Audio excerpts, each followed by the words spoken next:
आप सभी को मेरा नमस्कार है मेरे भाई। देखो, सबसे पहली बात है ना मेरे भाई, आज की क्लास में आपका टेस्ट होगा। अगर आप में सच में हिम्मत है ना मेरे भाई, तो ये फिजिक्स का 30 क्वेश्चन में आप 20 क्वेश्चन सही करके दिखाइए, क्योंकि ये जो क्वेश्चन है ना वो सीधे आपके एग्जाम के पैटर्न पे सवाल है मेरे भाई। देखो, हम आपको बता देना चाहते हैं सर कि सबसे पहले ना इस क्लास में आप अपने पास एक कॉपी और एक कलम लेकर के बैठिएगा, ठीक है सर। और ये क्लास में आपको फिजिक्स का 30 क्वेश्चन है और हम आपको कहेंगे सर कि आप ये 30 क्वेश्चन में 20 क्वेश्चन सही करके दिखाइए या फिर आप 15 क्वेश्चन सही करके दिखाइए मेरे भाई, क्योंकि एग्जाम का जो पैटर्न होता है ना सर, वो सेम इसी पैटर्न पे आपको सवाल आता है, ठीक है। और बच्चा को सबसे ज़्यादा, अगर एग्जाम वाले पेपर में सबसे ज़्यादा अगर कोई सवाल हार्ड लगता है तो वो फिजिक्स का क्वेश्चन हार्ड लगता है, ठीक है मेरे भाई। क्योंकि फिजिक्स में जो आता है ना सर, वो अधिकतम क्वेश्चन लगभग 30 में 15 प्लस क्वेश्चन जो होता है सर, वो न्यूमेरिकल टाइप का सवाल होता है। यानी 50% से ज़्यादा सवाल जो आता है वो आपके एग्जाम में वो न्यूमेरिकल आता है मेरे भाई। तो हम भी तो आज से आपको न्यूमेरिकल का ही शुरुआत कर दिए, ठीक है सर।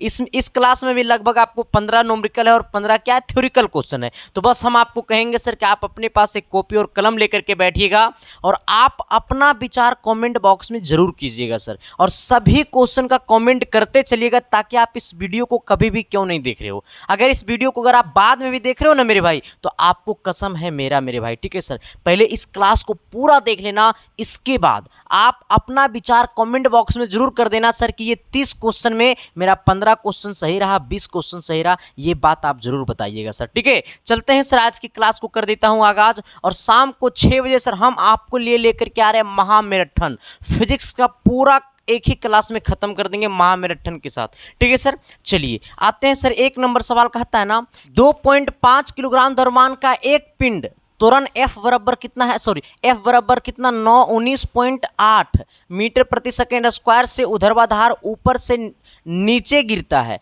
तो वायु प्रतिरोध नग्न मानते हुए बल जो कि सर गुरुत्वीय बल के साथ साथ लगता है, होगा क्या। सर सवाल मेरे को नहीं बुझाया, सच में सर ये सवाल आपको नहीं बुझाया होगा। अब ये सवाल आपको बुझाएगा मेरे भाषा में, लेकिन सर हम आपको बताते हैं कि आप पहले वीडियो को रोकिएगा और इस क्वेश्चन का सबसे पहले आप सॉल्यूशन कीजिएगा। ये 4 ऑप्शन में से आप एक ऑप्शन को कमेंट बॉक्स में कमेंट कीजिएगा, इसके बाद मेरा सॉल्यूशन देखिएगा। देखो सबसे पहले क्या कहता है सर कि 2.5 किलोग्राम द्रव्यमान, मतलब m बराबर जो है मेरे भाई वो कितना है सर, ये 2.5 किलोग्राम द्रव्यमान है, ठीक है सर। अब आना कहता है सर एक पिंड का त्वरण F बराबर इतना है। देखो एक पिंड का जो त्वरण जो है सर वो हमारा कितना है, 19.8 है ना सर। ऊर्ध्वाधर ऊपर से नीचे गिरता है, अब सोचना ऊपर से नीचे गिरता है तो g का भी मान लेना पड़ेगा सर। g का मान कितना लेना पड़ेगा, मान लो 9.8 है, कहता है नीचे गिरता है। वायु प्रतिरोध नग्न मानते हुए, और वायु का जो प्रतिरोध है सर उसको हमने नग्न मान लिया, ना के बराबर मान लिया, तो कहता है बल जो कि सर गुरुत्वीय बल के साथ साथ लगता है। तो हमसे पूछा F का मान, हमसे पूछा अभिष्ट बल, हमसे क्या पूछा सर, ये अभिष्ट बल, हमसे पूछा अभिष्ट बल, ठीक है। देखो सबसे पहले आपको ए निकालना पड़ेगा। एक फार्मूला होता है सर, एक फार्मूला होता है, पता है क्या होता है सर, मैं आपको बताता हूँ। एक फार्मूला होता है F बराबर A प्लस जी, हमने क्या बोला, एक फार्मूला होता है F बराबर A प्लस जी। अब क्या करना है सर कि मैं आपको बताता हूँ, यहाँ से कुछ नहीं करना है सर, आप जरा इसको इधर भेज दीजिएगा, ठीक है। इसको क्या कीजिएगा ना, इधर भेज दीजिएगा। जब इसको उधर भेजिएगा ना सर, तो ये A का मान जो आ जाएगा सर वो -g में आ जाएगा, ठीक है। आप इसको इधर भेजिएगा, ये g जो है ना सर यहाँ पे प्लस में, इसको इधर लाइएगा माइनस में हो जाएगा, तो ये हो जाएगा F माइनस जी। कितना हो जाएगा सर, ये F, ये हो जाएगा F और ये g इधर आएगा तो ये -g, अब बराबर कितना A हो जाएगा। आप जरा सोचिएगा कि F का मान कितना है सर, तो ये 19.8 है और यहाँ पे g का मान कितना है, g का मान होता है 9.8, अब बराबर में कितना A, तो ये हो जाएगा कितना 10, ये हो जाएगा 10 मीटर प्रति सेकेंड स्क्वायर, 10 मीटर प्रति सेकेंड स्क्वायर, ये A का मान आ गया। A का मान कितना आ गया, 10 मीटर प्रति सेकेंड स्क्वायर। हमसे पूछा अभिष्ट बल, यानी F बराबर एक फार्मूला होता है M में, जहाँ पे M का मान कितना है सर, ये 2.5 है, गुने A का मान कितना आया है, 10 आया है। इसको इससे गुना कर देना सर, तो ये देखो ये ऐसे करो ना, ऐसे काटो, देखो सर ऐसे काटो, ये 10 है ना। अब क्या करना, ये पॉइंट को हटा दो, जब ये पॉइंट को हटाएंगे तो बट्टा में 10 हो जाएगा, और ये 10 से ये वाला 10 गला खोपचे में कितना आ गया, 25 न्यूटन। कितना हो गया मेरे भाई, 25 न्यूटन। कहने का सेंस है ऑप्शन नंबर आपका डी हो गया। किसी को कोई दिक्कत है, परेशानी है, तकलीफ है, नहीं ना सर। देखो सबसे मेन आपको ये फार्मूला याद रखना है सर। कौन सा फार्मूला याद रखना है, ये वाला, F बराबर A प्लस जी, जहाँ पे सर हमने ये g प्लस था हमने उसको उधर भेज दिया, माइनस में g चला गया यानी f माइनस g बराबर a, जो कि सर f बराबर इतना दिया हुआ है सर, तो हमने f का मान रख दिया कितना 19.8, जहाँ पे g का मान होता है 9.8, हमने घटा दिया 10 मीटर प्रति सेकेंड स्क्वायर आ गया, यानी a बराबर हो गया 10 मीटर प्रति सेकेंड स्क्वायर। हमसे पूछा अभिष्ट बल, और अभिष्ट बल बोले सर तो ये f, यानी f बराबर होता है m में, और f बराबर जब m में होता है सर तो आंसर तो आ ही गया। तो क्या मैंने जो बोला वो चमका न जी, अरे एस या नो तो बोलो न जी, तो अगले सवाल की तरफ तो बढ़ो न जी। पता नहीं सर आज हमने रात में कौन सा नशा कर लिया जो आपके लिए सिर्फ और सिर्फ हैवी न्यूमेरिकल सवाल लेकर के आया हूँ। प्लीज़ मेरे भाई अपना कमेंट बॉक्स में कमेंट जरूर करना सर, क्योंकि देखो सर मैं हमेशा से सिर्फ आपकी भलाई के बारे में सोचता हूँ मेरे भाई, तो थोड़ा सा इस सवाल को 2 नंबर को थोड़ा सा टेकअप करो ना सर। आ जाना कहता है क्या सर कि एक मोटर कार का द्रव्यमान इतना है। देखो सर जैसे जैसे बोलेगा सवाल वैसे वैसे काम करना। एक मोटर कार का द्रव्यमान कितना है मेरे भाई, तो 2000 है ना, 2000 किलोग्राम है। यह विरामा अवस्था से चलकर 5 सेकेंड में इतना मीटर प्रति सेकेंड का वेग करता है। विरामा अवस्था से चला इसका मतलब u बराबर 0, टाइम हो गया है 5 सेकेंड, हमारा इतना मीटर प्रति सेकेंड का वेग प्राप्त करती है, जो कि v का मान हो गया कितना 10 मीटर प्रति सेकेंड। तो कहता है कार का संवेग में परिवर्तन की दर क्या होगा। हमसे पूछा संवेग में परिवर्तन की दर क्या होगा। देखो सर जब आपसे पूछे ना संवेग में परिवर्तन की दर, संवेग में परिवर्तन की दर बराबर होता है m डेल्टा v बटा delta T, m delta v बटे में डेल्टा टी। हमने क्या बोला इस फॉर्मूला को याद रख लेना।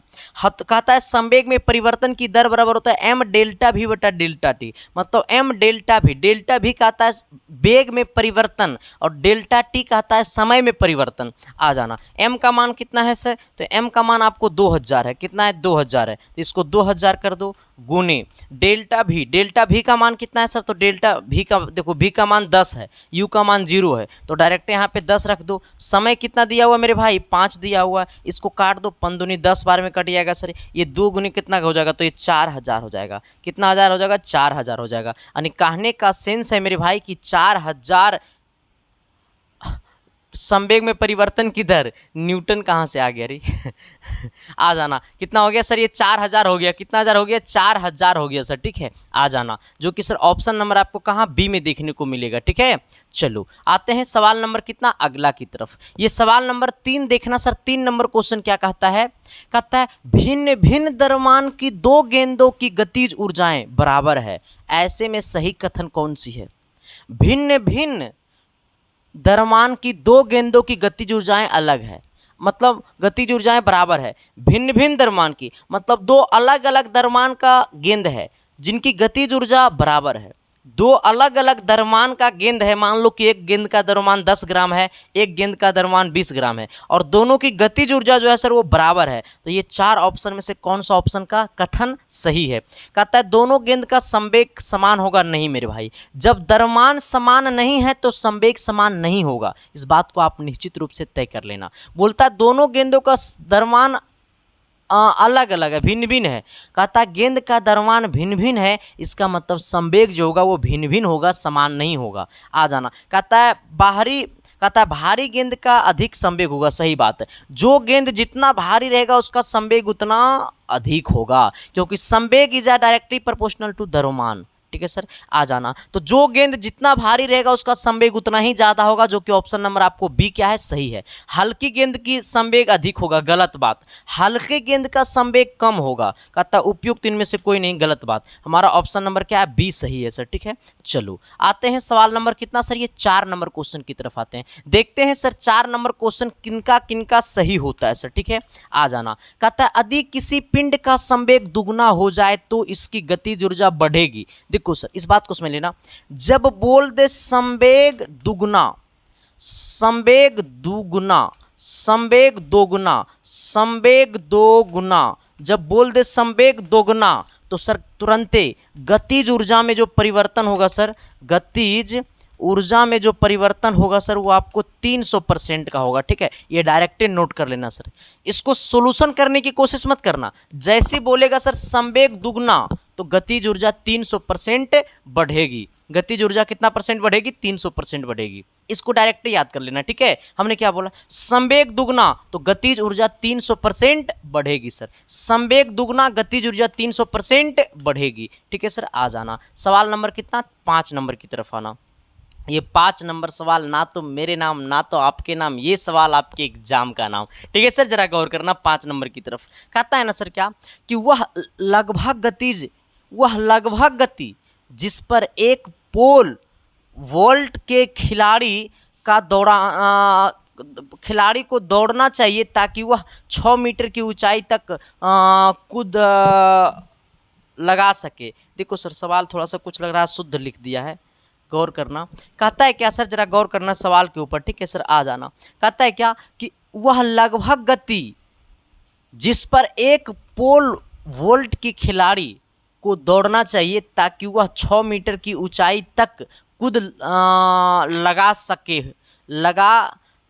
सके हैं। देखो सर ऐसे केस में हमें बोला क्या है कि वह लगभग गति जिस पर पोल वोल्ट के खिलाड़ी को दौड़ना चाहिए। जैसे बोलेगा सर पोल वोल्ट के खिलाड़ी, तो ऐसे केस में गतिज ऊर्जा इक्वल टू कर देना mgh। क्या कर देना सर, गतिज ऊर्जा बोले तो 1/2 mv² बराबर mgh, ऐसे में बराबर हो जाएगा सर, ठीक है। हाँ जब क्वेश्चन की क्वालिटी ऐसा होगा तो ऐसे में क्या हो जाएगा, बराबर हो जाएगा। अब सोचना सर हमसे क्या पूछा है, हमसे पूछा है सर बेग भी का मान पूछा है। देखो ये m से m कटेगा मेरे भाई, अब सोचना यहाँ पे क्या बचेगा, g बचेगा।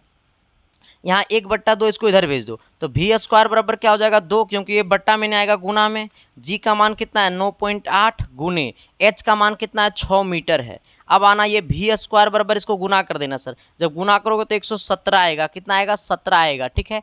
और हमसे पूछा लगभग गति, हमसे पूछा लगभग गति क्या होगी सर। आ जाना ये स्क्वायर होने गया रूट में, यानी v बराबर √117। ये किसके करीब है सर, तो ये हमारा 11 का स्क्वायर कितना होता है 121, और 10 का स्क्वायर कितना होता है 100 होता है। यानी कहने का सेंस है मेरे भाई कि 121 के 11 के स्क्वायर के करीब है, ये 121 के करीब है। इसका मतलब ये 11 मीटर प्रति सेकेंड हो जाएगा, जो कि लगभग में आंसर होगा। किस में होगा मेरे भाई, लगभग में आंसर होगा 11 मीटर प्रति सेकेंड, क्योंकि 10 ऑप्शन में है ही नहीं है।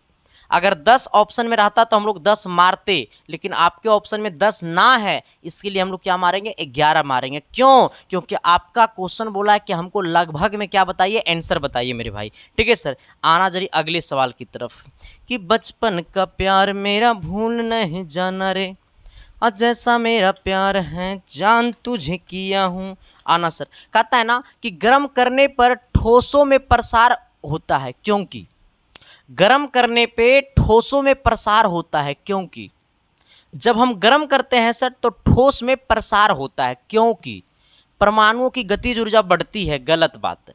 परमाणुओं की स्थितिज ऊर्जा बढ़ती है, गलत बात। परमाणुओं की कुल ऊर्जा बढ़ती है, गलत बात।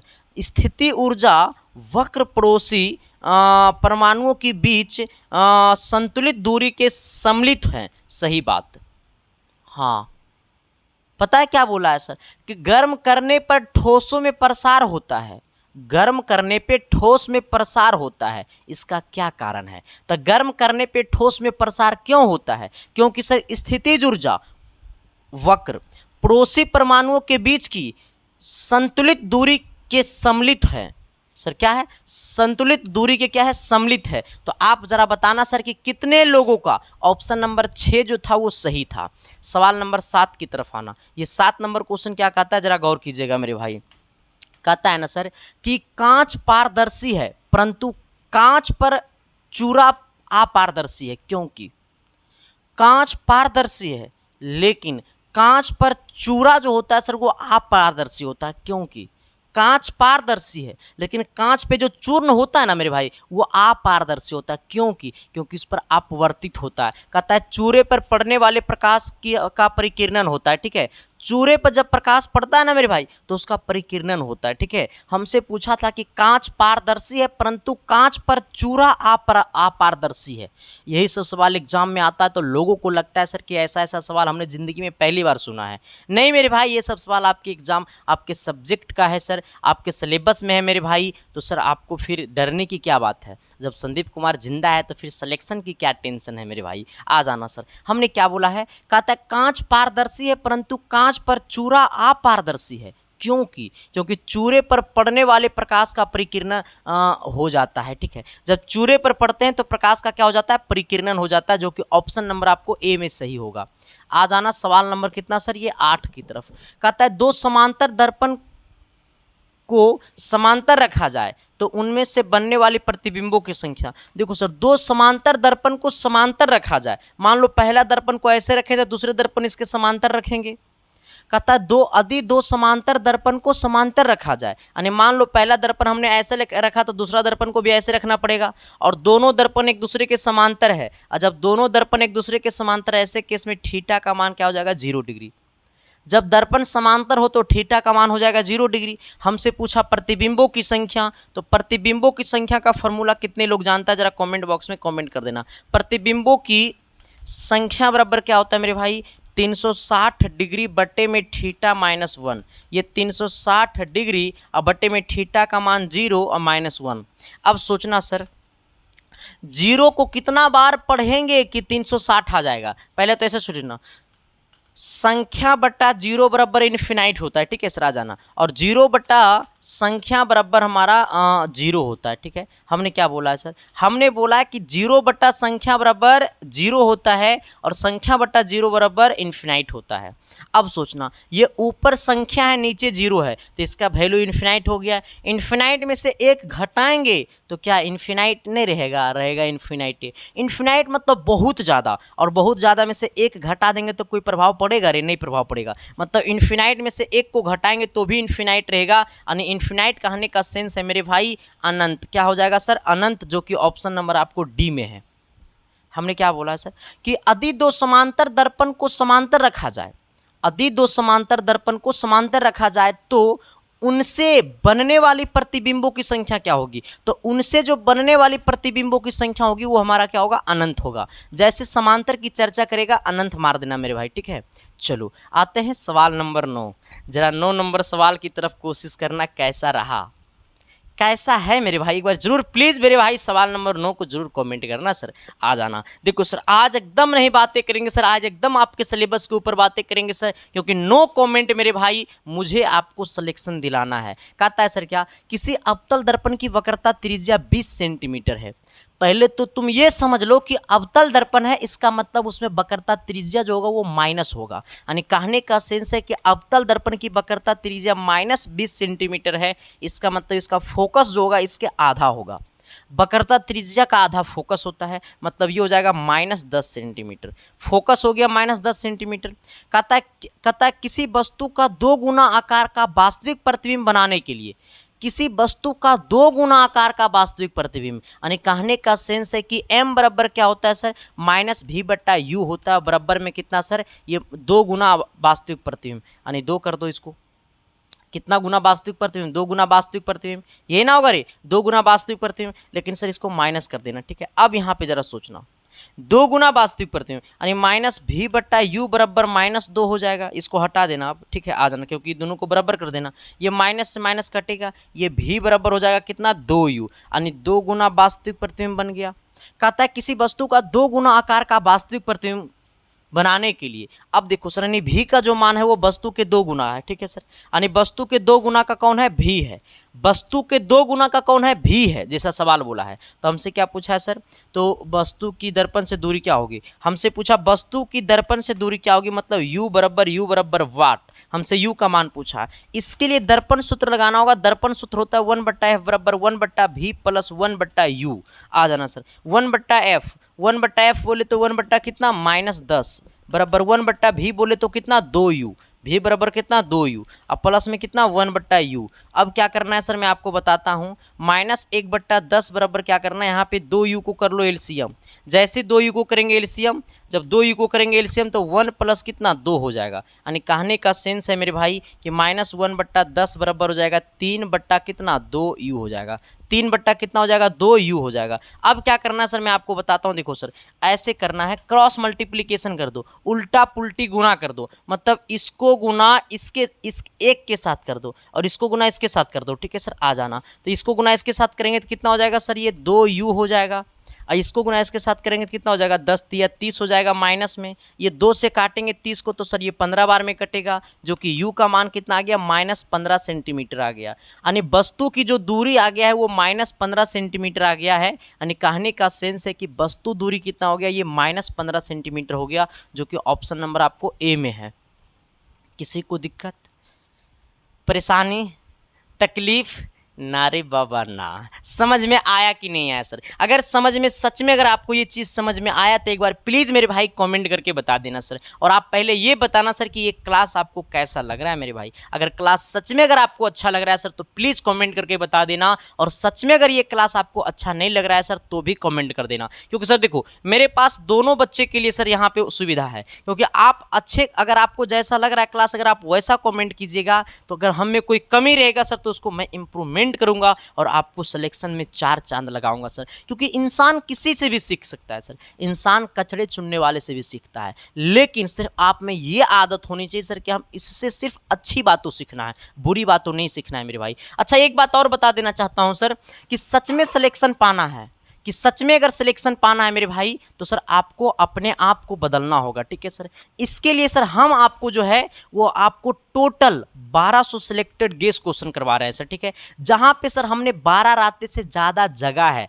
तब जाकर के सर ये हम 1200 सिलेक्टेड गेस क्वेश्चन हमने अपने हाथों से लिखा है, अपने हाथों से हमने ये 1200 सिलेक्टेड गेस क्वेश्चन लिखा है सर। हाँ, और यही नहीं सर, ये 1200 सिलेक्टेड गेस क्वेश्चन में विथ सॉल्यूशन और आंसर दोनों है मेरे भाई। ठीक है, तो इसमें आपको आंसर के साथ साथ सॉल्यूशन सब कुछ है मेरे भाई उसी पीडीएफ में। ठीक है सर, तो जिन लोगों को लेना है सर तो इसमें ऑल टाइप का क्वेश्चन है, उम्मीद रखना सर कि इतना ही से आपको सवाल आपके एग्जाम में आएगा। ठीक है सर, तो जिन किन्हीं को ये चाहिए सर तो इसके लिए आपके सामने जो नंबर दिखाई दे रहा होगा 7295 वाला नंबर, उसी नंबर पे आपको 99 रुपये पेमेंट कर देना है, और पेमेंट करके आपको उसी व्हाट्सअप नंबर पे पेमेंट का स्क्रीनशॉट भेज देना है और मैसेज में लिख देना सर कि मुझे पॉलिटेक्निक का गेस क्वेश्चन चाहिए। आपको मिनट भर के अंदर में आपके पास पीडीएफ फाइल सेंड हो जाएगा। आप मजे मजे में पढ़ते रहना, सिलेक्शन को 4 चांद लगाते रहना, बाकी सब कुछ मेरे ऊपर छोड़ दो। ठीक है सर, बाकी सर आपके सामने सब कुछ है। देखो सर, हमेशा से बस मेरा एक ही मकसद रहा है कि आपका सिलेक्शन किसी भी हालात में हम करवा दें।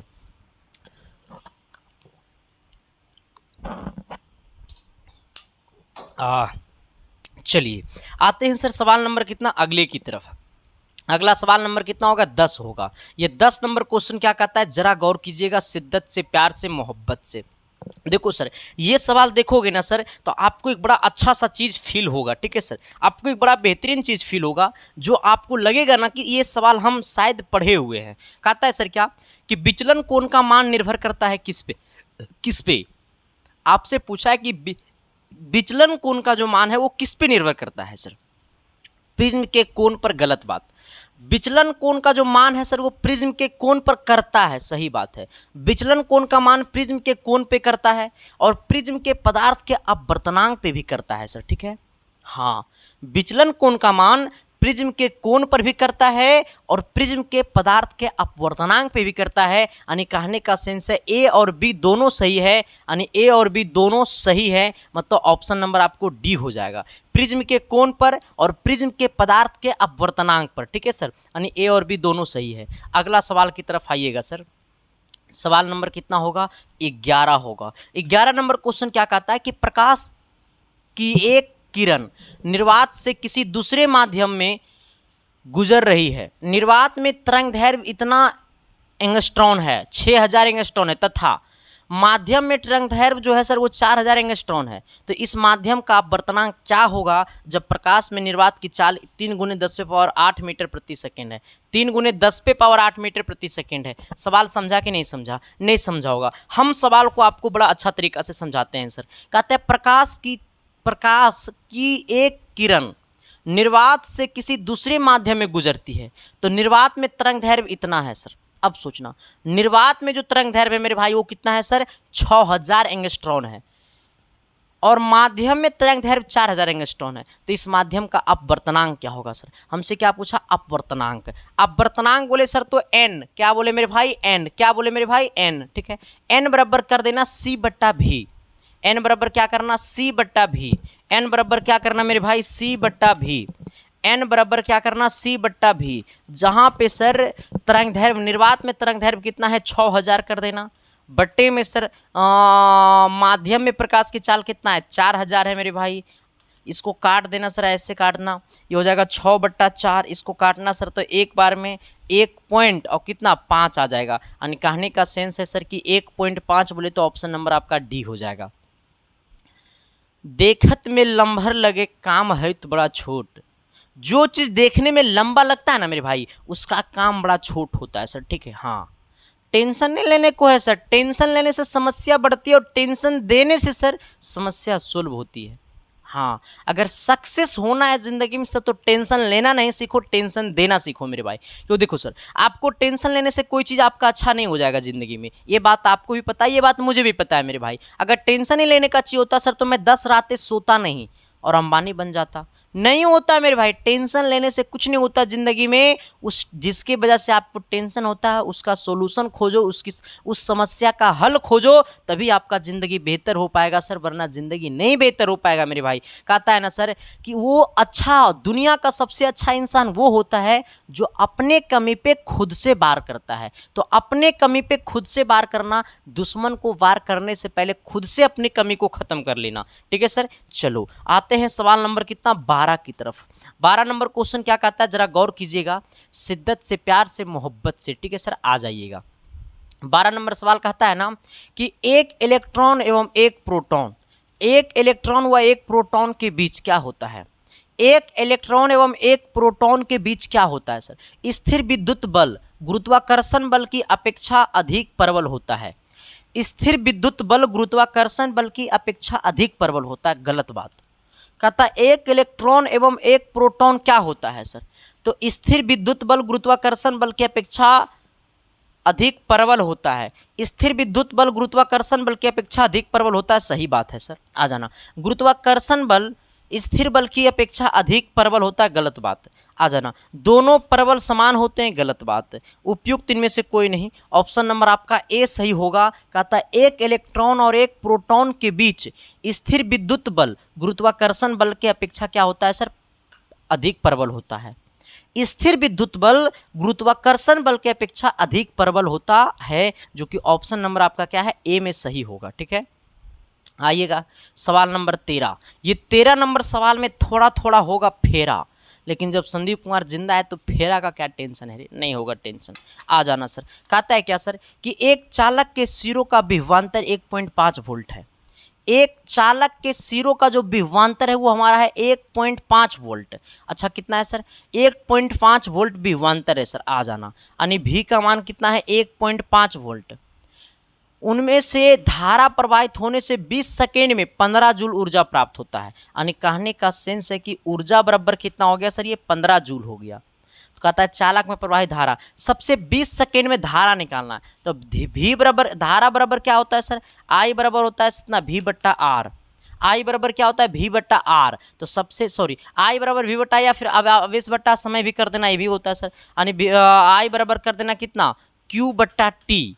आई बराबर क्या? क्यू बट्टा टी। हमको सर क्या पता है? क्यू पता है, आवेश पता है? नहीं पता है। हमको समय पता है 20 सेकेंड। हमें क्या है? ऊर्जा पता है सर, हमें भी पता है, यू पता है। तो 20 सेकेंड में लगा आवेश, 20 सेकेंड में चला प्रवाहित आवेश, 20 सेकेंड में आवेश, 20 सेकेंड में कितना आवेश होगा? तो आवेश बराबर पता है क्या होता है सर? आवेश बराबर होता है ऊर्जा बता विभवांतर। आवेश बराबर क्या होता है? ऊर्जा, अब बट्टे में क्या सर? विभवांतर। विभवांतर, ठीक है। ऊर्जा बता क्या? विभवांतर। ऊर्जा कितना है? 15 और विभवांतर कितना है सर? 1.5। देखो सर यहाँ से ये पॉइंट काटेंगे, यहाँ पे 10 आ जाएगा, इसको 15 से 15 खोपचे में जाएगा, ये कितना आ जाएगा? 10। यानी क्यू बराबर कितना आ गया? 10 आ गया। हमसे क्या पूछा? आई। आई बराबर क्या होता है मेरे भाई? आई बराबर होता है क्यू बट्टा टी। Q का मान कितना 10 और T का मान कितना 20, 1/2। 1/2 कहने का मतलब है सर कि I का मान हो गया है 0.5 एम्पेयर। ऑप्शन नंबर ए हो गया। सवाल समझ में आवत है कि ना आवत है जी? तनी एक बार अच्छा से कमेंट करके बताइएगा ना जी। सिलेक्शन सच में पाना है ना जी, तो कड़ी मेहनत तो करना पड़ेगा ना जी। क्योंकि सर देखो, मेहनत के सामने दुनिया का वो हर चीज़ झुक गया है, तो मेहनत करना सीखो मेरे भाई, ठीक है।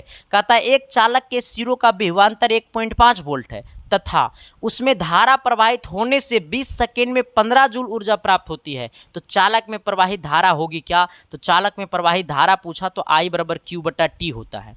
आ जाना सर सवाल नंबर 14 की तरफ। ये 14 नंबर सवाल क्या कहता है कि विद्युत हीटर लगाने से लाइट डिम पड़ जाती है क्योंकि विद्युत हीटर लगाने से लाइट डिम पड़ जाती है क्योंकि सर वोल्टेज अधिक हो जाते हैं, गलत बात। हीटर का प्रतिरोध अधिक होता है, गलत बात। हीटर अधिक प्रबलता की धारा लेता है। हाँ, कहता है सर कि विद्युत हीटर लगाने से लाइट डिम पड़ जाती है। घर में जब विद्युत हीटर का यूज कीजिएगा सर तो लाइट डिम पड़ जाता है। क्यों? क्योंकि हीटर जो होता है सर वो अधिक प्रबलता की धारा लेता है, ठीक है। यानी कहता है हीटर अधिक प्रबलता की धारा लेता है, जो कि ऑप्शन नंबर कहाँ होगा? तो आपको सी में होगा। आप जरा बताना मेरे भाई ये 15 क्वेश्चन का आंसर क्या होगा। कहता है सर क्या कि एक सरल फ्यूज में तार का तापमान सीधे समानुपाती होता है किसका? तार का जो तापमान होता है सर वो सीधे समानुपाती किसका होता है? तार का तापमान सीधा समानुपाती होता है सर फ्यूज तार की लंबाई के, ठीक है सर। कहता है एक सरल फ्यूज में तार का तापमान, एक सरल फ्यूज जो होता है सर, फ्यूज जो बोर्ड में लगा रहता है वही वाला फ्यूज। कहता है एक सरल फ्यूज का जो तापमान होता है सर वो सीधा समानुपाती किसका होता है? तो वो होता है फ्यूज के तार की लंबाई के सीधा समानुपाती होता है सर, ठीक है। आप जरा बताना सर कि ये 15 क्वेश्चन में कितने लोगों को 15 में 15 सही रहा, कितने लोगों को ये इसमें 14 सही रहा, कितने लोगों को इसमें 13 सही रहा, कितने लोगों को इसमें 12 सही रहा, कितने लोगों को इसमें 10 प्लस सही रहा? प्लीज़ मेरे भाई अपना पहले कमेंट बॉक्स में कमेंट कर देना सर, क्योंकि सर तभी तो मैं समझ पाऊंगा सर कि अभी आपको कितनी बड़ी बड़ी महामैराथन की ज़रूरत है। क्योंकि सर मेरा मकसद बस एक ही है, आपको सिलेक्शन दिलाना, बाकी मेरा मकसद कुछ भी नहीं है मेरे भाई, ठीक है सर। आ जाना, चलते हैं सर सवाल नंबर कितना 16 की तरफ। 16 नंबर क्वेश्चन क्या कहता है सर, जरा गौर कीजिएगा। कहता है ना सर क्या कि प्रथम परमाणुवीय रिएक्टर किनके द्वारा निर्मित किया गया है? प्रथम परमाणुवीय रिएक्टर किनके द्वारा निर्मित किया गया है? कहता है प्रथम परमाणुवीय रिएक्टर किनके द्वारा निर्मित किया गया? फर्मी के द्वारा। किसके द्वारा? फर्मी के द्वारा, ठीक है। प्रथम परमाणुवीय रिएक्टर किनके द्वारा निर्मित किया गया? तो फर्मी के द्वारा निर्मित किया गया है, जो कि ऑप्शन नंबर आपको ए में है, ठीक है सर। आ जाना, अगला कहता है सर क्या कि एक नाभिकीय रिएक्टर में इसका किसका संरक्षण होता है? नाभिकीय रिएक्टर में किसका संरक्षण होता है? नाभिकीय रिएक्टर में किसका संरक्षण होता है? देखो सर, जब बात होगा संरक्षण का तो संरक्षण में हमेशा द्रव्यमान को मारना, ठीक है। हमने क्या बोला है कि एक नाभिकीय रिएक्टर में किसका संरक्षण होता है? तो जब बात होगा संरक्षण का तो हमेशा द्रव्यमान को मारना। हमने क्या बोला कि जब बात होगा संरक्षण का तो हमेशा किसको मारना? द्रव्यमान को मारना। इस बात को अपने दिल में नोट कर लेना मेरे भाई, वरना हम नोट कर देंगे सर। हाँ, कहता है एक नाभिकीय रिएक्टर में किसका संरक्षण होता है, इसका मतलब होता है किसका संरक्षण होता है, तो केवल द्रव्यमान का होता है, ठीक है सर। अच्छा, एक बात आप सभी को और बता देना चाहता हूं सर, जिन लोगों को चाहिए सर ये पीडीएफ, ये वाला पीडीएफ जो है ना मेरे भाई, ये वाला पीडीएफ आपको फ्री में मिल रहा है टेलीग्राम पे, ठीक है सर। आप लोग अपने मोबाइल के टेलीग्राम में जाना और टेलीग्राम में जाकर के सर्च करना संदीप कुमार ऑफिशियल। टेलीग्राम में जाकर के सर सर्च करना संदीप कुमार ऑफिशियल। हमने क्या बोला है? अपने मोबाइल के टेलीग्राम में जाना और टेलीग्राम में जाने के बाद सर्च करना संदीप कुमार ऑफिशियल। जैसे संदीप कुमार ऑफिशियल करोगे मेरा आईडी खुल जाएगा, उसी आईडी को ज्वाइन करना जिस आईडी में लगभग 15,000 लोग ज्वाइन होंगे, ठीक है सर। और जिनके दिल में दर्द है, तकलीफ है सर, कोई छोड़ के चली गई है, तो मेरा इंस्टाग्राम आईडी को फॉलो कर लेना। 1842 कितना सर? ये 0 है, ठीक है सर। आ जाना, अब जरा गौर करना सर, ये करना तो बनता है मेरे भाई, नहीं करोगे सर तो बड़ा तकलीफ होगा, ठीक है सर। आइएगा सवाल नंबर 19 की तरफ। ये 19 नंबर क्वेश्चन क्या कहता है, जरा गौर कीजिएगा। कहता है ना सर कि कांच से वायु में जाने पर प्रकाश का क्रांति कोण किसके लिए न्यूनतम होता है? अब सोचना सर, कांच से कहाँ जाएंगे सर? ये कांच से जाएंगे वायु में, तो कहता कांच से वायु में जाने पर प्रकाश का क्रांति कोण किसके लिए न्यूनतम होता है? कांच से वायु में जाने पे प्रकाश का क्रांति कोण किसके लिए न्यूनतम होता है? लाल के लिए, हरा के लिए, पीला के लिए, बैगनी के लिए। देखो सर, किसके लिए न्यूनतम होता है? तो जो कम विचलित करेगा, जो कम विचलित होगा, जो कम विचलित होगा उसी का प्रकाश का क्रांति कोण न्यूनतम होगा। तो क्रांति कोण न्यूनतम किसका होगा? लाल का होगा, क्योंकि लाल विचलित ना के बराबर करता है सर, ठीक है। लाल सबसे कम विचलित करता है, तो इसका क्रांति कोण सबसे अधिक होगा। अगर पूछता क्रांति कोण सबसे इसका क्रांति कोण न्यूनतम होगा। अगर पूछता किसका क्रांति कोण सबसे अधिक होगा, तो हमारा बैगनी का क्रांति कोण अधिक होगा, क्योंकि बैगनी सबसे ज़्यादा विचलित करता है, ठीक है। लेकिन हमसे पूछा है कांच से वायु में जाने पर प्रकाश का क्रांति कोण किसके लिए न्यूनतम होता है, तो प्रकाश का कांच से जब वायु में जाएगा सर, तो क्रांति कोण जो होगा वो लाल का सबसे न्यूनतम होगा, जो कि ऑप्शन नंबर आपको क्या है? ए में है। अगला सवाल नंबर 19-20 की तरफ आना। 19 अरे भाई ये 20, ये मामला गड़बड़ हो गया सर, आ जाना। ये 17 था, ये 17 के बाद ये 18 था, ठीक है, आ जाना। अगला 19 नंबर की तरफ आना। ये 19 नंबर क्वेश्चन क्या कहता है कि यदि किसी लेंस की क्षमता -2 डायोप्टर है, यदि किसी लेंस की क्षमता मतलब P बराबर जो है वो -2 डायोप्टर है, हमसे पूछा फोकस दूरी क्या होगा। फार्मूला होता है P बराबर 1/f, जो कि f हमेशा मीटर में होनी चाहिए। ये f इधर आएगा तो p इधर जाएगा, तो ये f बराबर हो जाएगा 1/p। अच्छा 1/p का मान 2 है माइनस में सर, ये इसको काटेंगे सर तो आ जाएगा 0.5 मीटर, 0.-0.5 मीटर और -0.5 मीटर बोले तो ऑप्शन नंबर आपका ए हो जाएगा सर। अगर ऑप्शन आपका अगर सेंटीमीटर में देता, अगर आपका ऑप्शन सेंटीमीटर में देता तो ये क्या करते पता है क्या? देखो सर यहीं पे 1/2, ये -0.5 है ना, इसमें 100 से गुना कर देते तो ये आंसर सेंटीमीटर में हो जाएगा, जो कि सर ये आपको 50 सेंटीमीटर होगा। कितना सेंटीमीटर होगा मेरे भाई? 50 सेंटीमीटर हो जाता, जो कि सर आता सेंटीमीटर में तो, लेकिन यहाँ पे आपको मीटर में दिया हुआ, ठीक है। 20 नंबर की तरफ आना। ये 20 नंबर क्वेश्चन कहता है ना सर कि गुलाब के फूल को हरे प्रकाश में देखने पर वह कैसा दिखाई देगा। गुलाब के फूल को हरे प्रकाश में देखने के लिए वो कैसा प्रतीत होगा, इस बात को समझना। हमने क्या बोला? गुलाब के फूल को हरे प्रकाश में देखने पर कैसा प्रतीत होगा। तो गुलाब के फूल को जब हरे प्रकाश में देखेंगे तो कैसा प्रतीत होगा? तो वो हमारा काला प्रतीत होगा। कैसा प्रतीत होगा सर? वो काला प्रतीत होगा, ठीक है।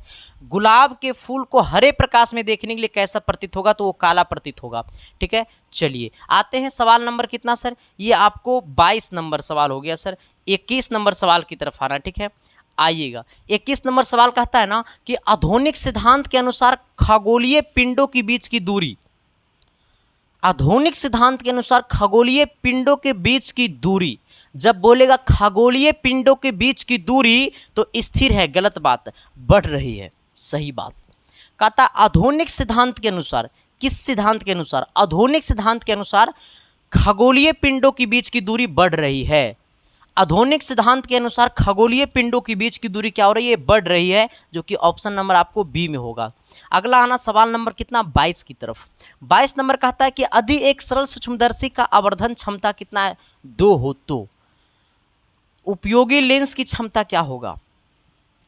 यदि आवर्धन क्षमता 2 है, आवर्धन क्षमता 2 है तो उपयोगी लेंस की क्षमता क्या होगा? ना रे बाबा ना, अरे बाबा हाँ। जरा सर ये सवाल को कमेंट करना सर, क्योंकि ये सवाल के जैसा ना सर हमने आपको कम से कम 10 से 15 सवाल आपको बताया है कि जब आपको आवर्धन क्षमता दिया रहे, मतलब m बराबर आपको 2 दिया हुआ है, आवर्धन क्षमता मतलब m बराबर 2 दिया हुआ, तो हमसे पूछा लेंस की क्षमता, यानी आवर्धन क्षमता दिया हुआ तो हमसे पूछा p का मान, m का मान दिया हुआ तो हमसे पूछा p का मान। जरा कमेंट करके बता देना सर।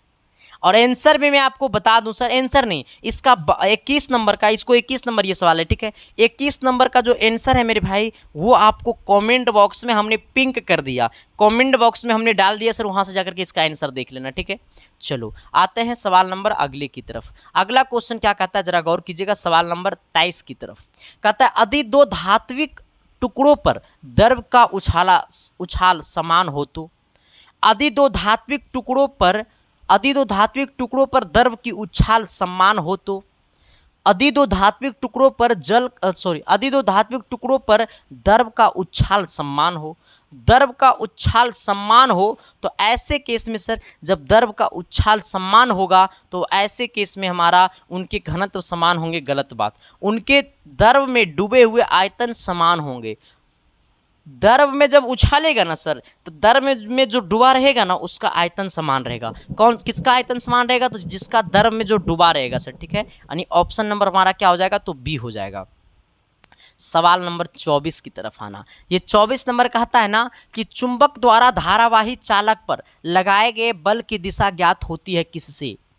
चुंबक द्वारा धारावाही चालक पर लगाए गए बल की दिशा ज्ञात होती है किससे? तो ये होता है फ्लेमिंग के बाएं हस्त नियम से। हमने क्या बोला कि चुंबक द्वारा धारावाही चालक पर लगाए गए बल की दिशा ज्ञात होता है किससे? चुंबक द्वारा धारावाही चालक पर लगाए गए बल की दिशा ज्ञात होती है किससे? तो ये होता है फ्लेमिंग के बामा हस्त नियम से, जो कि ऑप्शन नंबर आपको ए में है सर। तो इस बात को नोट कर लेना है सर अपने दिल और दिमाग में कि चुंबक द्वारा धारावाही चालक पर लगाए गए बल की दिशा ज्ञात होती है किससे? तो फ्लेमिंग के बामा हस्त नियम से। ठीक है सर, आ जाना। अगला 25 नंबर कहता है कि किसी चालक के अनुप्रस्थ काट से होकर 1 कूलम्ब आवेश प्रति सेकंड प्रवाहित होती है तो धारा क्या होगा? I बराबर होता है Q बट्टा T। I का मान 1, Q का मान 1 है, T का मान भी 1 हो जाएगा, प्रति सेकंड मतलब 1 हो जाएगा, 1 मतलब 1 होगा, जो कि आपको ए नंबर होगा सर। ठीक है, बी नंबर होगा। ठीक है, चलो अगला कहता है 26 नंबर क्या सर कि यदि 4 ओम के प्रतिरोध प्रस्वध हो तो समतुल्य प्रतिरोध क्या होगा? 4 ओम के 4 प्रतिरोध है, सवाल ये बोला है, जो कि सर पार्श्वबद्ध है। पार्श्वबद्ध मतलब समांतर क्रम में है। 4 ओम के 4 प्रतिरोध है जो हमारा समांतर क्रम में है। पार्श्वबद्ध क्रम मतलब समांतर क्रम में है। तो हमसे पूछा समतुल्य प्रतिरोध। और जब समतुल्य प्रतिरोध पूछे तो 1/R बराबर 1/R1, 1/R2, 1/R3, 1/R4 आ जाना। 1/R बराबर 1/R1 का मान 4, 1/R2 का मान 4, 1/R3 का मान 4, 1/R4 का भी मान 4। 4 को कर लेंगे एलसीएम तो 1 + 1 + 1 + 1 आ जाना सर। ये ऊपर भी 4 हो जाएगा, जोड़ने के बाद नीचे भी 4 है, 4 से 4 कटेगा 1 आ जाएगा। यानी कितना हो जाएगा? 1। यानी 1/R 1/R बराबर कितना? 1। यानी इसका नीचे कुछ नहीं तो 1 मतलब हो गया ना। इसको उलट दो ना तो R बराबर भी कितना हो जाएगा? 1 हो जाएगा, जो कि ऑप्शन नंबर कितना है आपको? ए में है।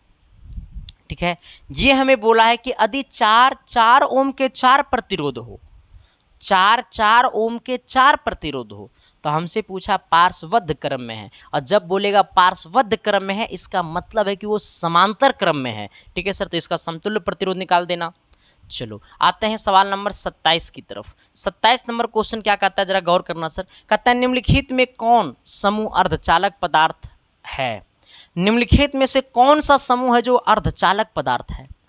इनमें से वो कौन सा समूह है जो अर्धचालक पदार्थ है? तो ये जर्मेनियम और क्या होगा? सिलिकॉन होगा मेरे भाई। ठीक है, कहता अर्धचालक पदार्थ है, इसका मतलब ये जर्मेनियम और क्या होगा? सिलिकॉन होगा। अर्धचालक पदार्थ है कौन कौन सा? ये जर्मेनियम और सिलिकॉन होगा। ठीक है, 28 नंबर की तरफ आना सर। कहता है ना कि किसी परिपथ में जुड़े किसी चालक में प्रति सेकेंड उत्पन्न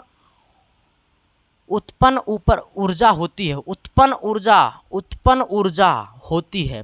कहता है किसी परिपथ में जुड़े किसी चालक में प्रति सेकेंड उत्पन्न ऊर्जा होती है किसके? धारा के समानुपाती होते, धारा के वर्ग के समानुपाती होती, धारा के व्युत्क्रमानुपाती होते, धारा के वर्ग के व्युत्क्रमानुपाती होते। ऑप्शन नंबर आपको क्या होगा सर? 28 को जरा कमेंट करके बताना मेरे भाई। देखो कुछ नहीं है, हमसे पहले क्या बोला है? हमसे बोला किसी परिपथ में जुड़े किसी चालक में प्रति सेकंड उत्पन्न ऊर्जा होती है, तो धारा के वर्ग के समानुपाती होती है। किसको होती है मेरे भाई? धारा के वर्ग के समानुपाती होती है, जो कि ऑप्शन नंबर आपको कहाँ है? बी है। धारा के वर्ग के समानुपाती होती है, जो कि ऑप्शन नंबर कहाँ है मेरे भाई? डी है, सॉरी बी है। 29 नंबर आना। 29 नंबर सवाल कहता है कि एक ध्वनि तरंग के आवर्तकाल का मान इतना है। अच्छा, आवर्तकाल कितना है मेरे भाई? आवर्तकाल कितना है सर? 0.01 है। तो हमसे पूछा आवृत्ति। आवृत्ति बराबर पता है क्या होता है? आवृत्ति बराबर होता है 1/आवर्तकाल। आवृत्ति बराबर होता है 1/आवर्तकाल। 1 बट्टा आवर्तकाल मतलब 0.01, और ये वाला पॉइंट हटाएंगे सर तो ऊपर में 100 से गुना कर देंगे, क्योंकि पॉइंट के बाद 2 गो है तो ऊपर में 100 से गुना हो जाएगा, यानी क्या बचेगा 100 HZ हो जाएगा। कितना HZ हो जाएगा 100 HZ हो जाएगा, जो कि ऑप्शन नंबर आपको बी में है। ठीक है सर, आ जाना। अगला क्या कहता है सर 30 नंबर, कहता है प्रकाश तरंगे होती है क्या। प्रकाश तरंगे क्या होती है सर, अनुदैर्घ्य होती है, अनुप्रस्थ होती है, या अशांत अनुप्रस्थ, या फिर अशांत अनुदैर्घ्य। कभी अनुप्रस्थ तथा कभी अनुदैर्घ्य होती है। हमसे पूछा प्रकाश तरंगे क्या होती है, तो हमेशा अनुप्रस्थ होती है, जो कि ऑप्शन नंबर आपको बी में है। आप बताना सर कि ये 30 क्वेश्चन में सर सच सच बताना, ये 30 क्वेश्चन में आपका 30 में 30 कितने लोगों को सही रहा। ठीक है सर, आ जाना। 30 में 29 कितने को सही रहा, मतलब 30 में 20 प्लस कितने को सही रहा, जरा ये कमेंट करना सर। 30 में 20 प्लस कितने को सही रहा, 15 प्लस कितने को सही रहा। जिनका 15 प्लस सही रहा वो थोड़ा सा अभी लाइन पे है, और जिनका 15 प्लस सही नहीं है मेरे भाई वो लाइन से भटका हुआ है, उसे लाइन पे लाना है सर। तो हमारे सारे क्लासेस को कर लीजिए, ऑटोमेटिक लाइन पे आ जाइएगा सर। ठीक है, हमने सभी का एक महामैराथन करके पॉलिटेक्निक टॉप 30 को सेट करके sir, polytechnic physics, polytechnic chemistry, polytechnic maths करके हमने सर सबका प्लेलिस्ट बनाए रखे हैं, सबको जाकर के देख लेना। बाकी ये बताना सर कि ये क्लास आपको कैसा लगा। क्लास सच में अगर अच्छा लगा ना मेरे भाई तो प्लीज़ कमेंट करके बता देना। बाकी हम आपको बताएंगे सर कि इस सिलेक्शन का मतलब क्या होता है सर। बाकी थैंक यू, लव यू, देखते रहना इसके साइंस क्लासेस। बाकी हम आपके साथ हैं और हमेशा खड़ा रहेंगे आपके साथ। ठीक है सर, बाकी थैंक यू, लव यू।